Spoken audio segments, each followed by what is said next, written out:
നമസ്കാരം. സർക്കാർ ജോലി എന്ന സ്വപ്നത്തിനായി പരിശ്രമിക്കുന്ന എന്റെ എല്ലാ കൂട്ടുകാർക്കും സ്വാഗതം. ഇന്ന് നമ്മൾ പഠിക്കാൻ പോകുന്നത് നിങ്ങളുടെ റാങ്ക് നിർണ്ണയിക്കാൻ പോകുന്ന കുറച്ച് പ്രധാനപ്പെട്ട കറന്റ് അഫയേഴ്സാണ്. ഒരു മാർക്ക് പോലും നമുക്ക് കളയാനില്ല. അതുകൊണ്ട് ഫുൾ കോൺസെൻട്രേഷനോടെ ഇവിടെ ഇരിക്കുക.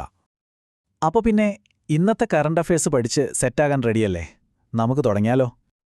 ഓക്കെ, നമുക്ക് ആദ്യം നമ്മുടെ സ്വന്തം കേരളത്തിൽ നിന്ന് തന്നെ തുടങ്ങാം.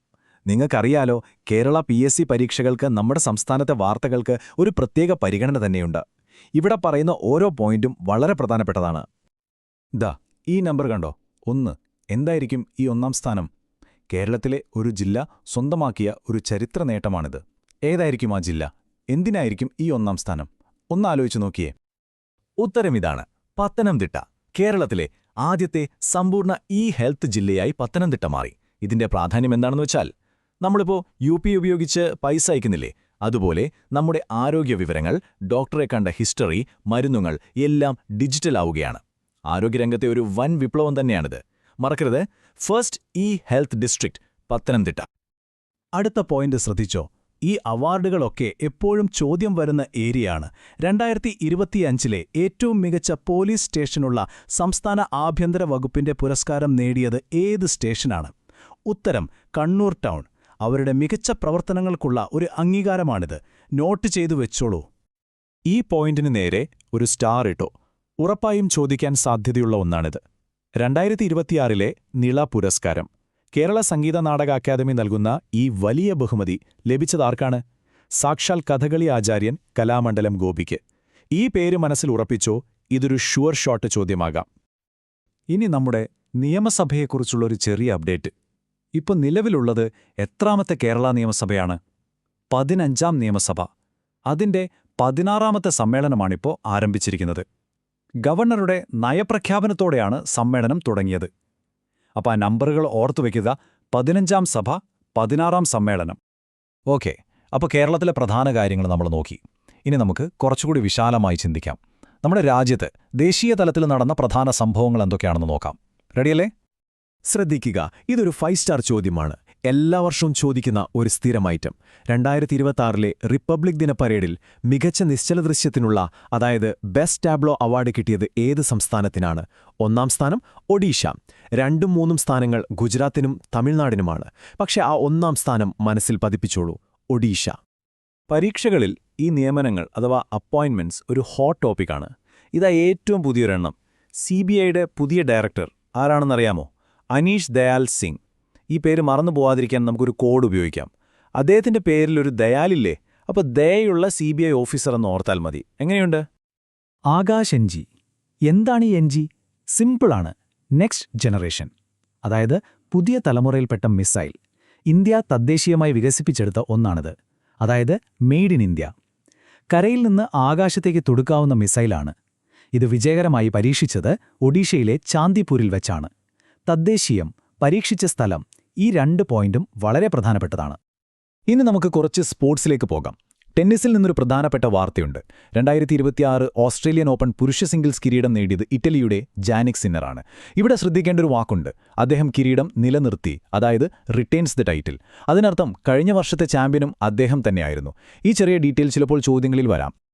അപ്പോൾ നമ്മൾ കേരളം കഴിഞ്ഞു, ഇന്ത്യയും കഴിഞ്ഞു. ഇനി എങ്ങോട്ടാ? നമുക്ക് ലോകം ചുറ്റിവരാം. അന്താരാഷ്ട്ര തലത്തിൽ നമ്മുടെ പരീക്ഷകൾക്കാവശ്യമായ പ്രധാന വാർത്തകൾ എന്തൊക്കെയാണെന്ന് വേഗം നോക്കാം. അടുത്തിടെ ഇന്ത്യയിൽ ഒരു പ്രധാനപ്പെട്ട സന്ദർശനം നടന്നു. ബ്രസീലിന്റെ പ്രസിഡന്റായ ലൂല ഡസ് സിൽവ ഇന്ത്യയിലെത്തി. എന്തിനാണ് അദ്ദേഹം വന്നതെന്നറിയാമോ? ഇന്ത്യയുടെ അധ്യക്ഷതയിൽ നടന്ന G20 ഉച്ചകോടിയുടെ തുടർ ചർച്ചകൾക്കായിരുന്നു ആ വരവ്. ഇത് ഇന്ത്യയും ബ്രസീലും തമ്മിലുള്ള ബന്ധം കൂടുതൽ ശക്തമാക്കാൻ സഹായിച്ചു. അടുത്തത് ഒരു നമ്പറാണ്: 117.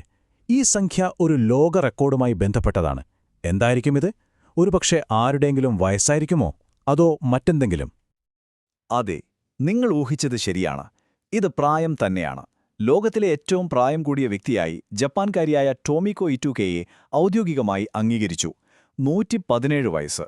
സ്പെയിൻകാരിയായ മരിയ ബ്രാന്യാസ് മൊറേറയുടെ മരണത്തോടെയാണ് ഈ പദവി ഇവരെ തേടിയെത്തിയത്. ഇതൊരു ഗംഭീര വാർത്തയാണ്. ലോകത്തിലെ ഏറ്റവും വലിയ ഹരിത ഊർജ്ജ പാർക്ക് പ്രവർത്തനം തുടങ്ങി. ഒന്നോർക്കണം, ഏഷ്യയിലെ അല്ല, ഈ ലോകത്തിലെ തന്നെ ഏറ്റവും വലുത്.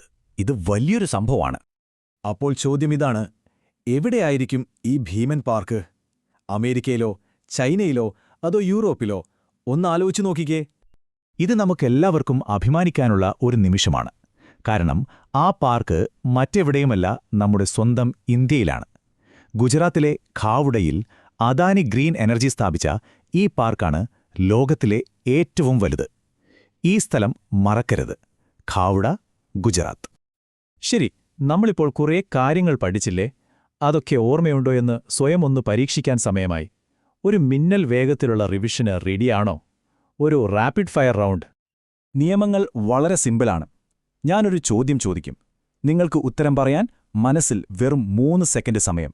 അതിനുശേഷം ശരിയായ ഉത്തരം സ്ക്രീനിൽ കാണാം. റെഡിയല്ലേ? Let's start.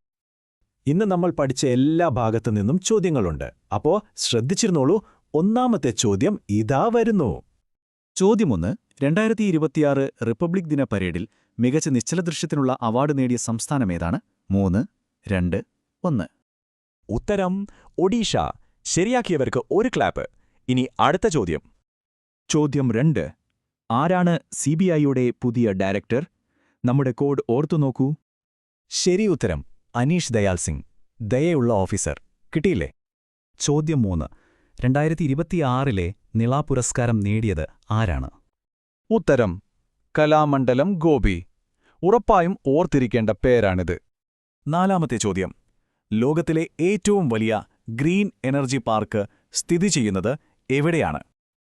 ഉത്തരം ഖാവുഡ, ഗുജറാത്ത്, നമ്മുടെ ഇന്ത്യയിൽ. ഇതാ അവസാനത്തെ ചോദ്യം. കേരളത്തിലെ ആദ്യത്തെ സമ്പൂർണ്ണ ഹെൽത്ത് ജില്ല ഏതാണ്? ഉത്തരം പത്തനംതിട്ട. 5ൽ 5 ശരിയാക്കിയവർ ശരിക്കും മിടുക്കരാണ്. ബാക്കിയുള്ളവർ ഒന്നുകൂടി റിവൈസ് ചെയ്യണം കേട്ടോ. അപ്പോൾ ഇന്നത്തെ പ്രധാനപ്പെട്ട പോയിന്റുകൾ നമ്മൾ പഠിച്ചു. റിവിഷനും കഴിഞ്ഞു. പത്തനംതിട്ടയുടെ ഡിജിറ്റൽ നേട്ടം മുതൽ ഗുജറാത്തിലെ ലോക റെക്കോർഡ് വരെ ഓരോന്നും പരീക്ഷയ്ക്ക് വളരെ വിലപ്പെട്ടതാണ്. പോകുന്നതിന് മുൻപ് എൻ്റെ ഒരു ചോദ്യം. ഇന്ന് നമ്മൾ പഠിച്ചവയിൽ ഏത് ചോദ്യമാണ് നിങ്ങളുടെ അടുത്ത പരീക്ഷയുടെ ചോദ്യപേപ്പറിൽ ഉറപ്പായും ഉണ്ടാകുമെന്ന് നിങ്ങൾക്ക് തോന്നുന്നത്? നിങ്ങളുടെ ഉത്തരം താഴെ കമന്റ് ചെയ്യണേ. ഓർക്കുക, ഓരോ ദിവസവും ഇങ്ങനെ ചിട്ടയായി പഠിച്ചാൽ ആ സർക്കാർ ജോലി നിങ്ങൾക്കുള്ളതാണ്. നന്നായി പഠിക്കുക. നമുക്ക് അടുത്ത ക്ലാസ്സിൽ കാണാം.